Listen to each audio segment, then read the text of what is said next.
But I wanted to ask you, well, since this is about 1989, in 1989, as you know, the U.S. was still actively sponsoring militant Islam, i.e. the Mujahideen, and I notice these days you're focusing on the problem of Islamic fundamentalism, and rightly so. Obviously, though, the rise of Islamic fundamentalism or militant Islam didn't happen in a vacuum.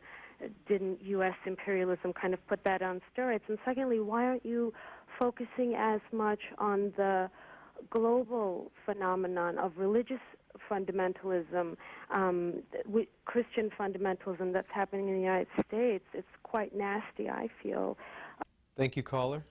Mr. Well, if we just keep it to 89, as in point of fact, you're mistaken, because the Red Army was out of Afghanistan by then, though you are right in saying that the United States and China and Egypt and many other countries helped the Afghan resistance to the Red Army occupation, but I don't see that there was any choice but to do that.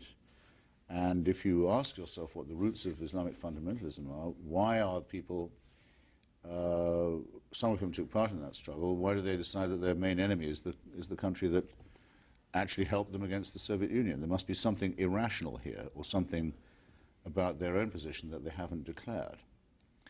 And I think you would, if you inquired, find out very easily what it was. Mr. bin Laden has always said that the struggle to evict communism from Afghanistan was a tough struggle, long, hard one in which many of his comrades died. There would come a later struggle with the United States, the American empire, which he thought would be easy because the United States would be a pushover, didn't have the ability or willingness to fight, was run by Jews and women and homosexuals, and was corrupt and hedonistic. A lot depends on proving him wrong, I would say. In the struggle to do that, I think obviously one needs a critique of religion, yes. And since you were kind enough to say you've been reading my stuff, I'm sorry if you've missed what I've written about Jewish fundamentalism, for example, in the West Bank and Gaza.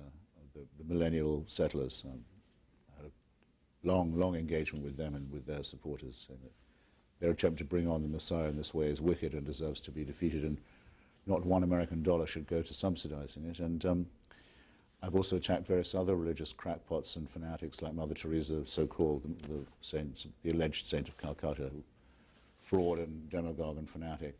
And of course, if you want to move it even nearer home, I mean, I think that the people who say they believe in what they call intelligent design have scored exactly only one victory, and it's the only one they'll ever get, which is to get us all to call it intelligent, which it's not. By the way, I think we should stop referring to it as that. I think we should call it ID or something of the sort and put it always in inverted commas. But it's like Saudi Arabia. Once you call it after its royal family, the royal family are praised by everyone who mentions the name. We should stop doing that, and we should stop saying intelligent design for what is scientific and moral and political fraud. When did you leave the Navy? I spend most of my life fighting against religion in all its forms.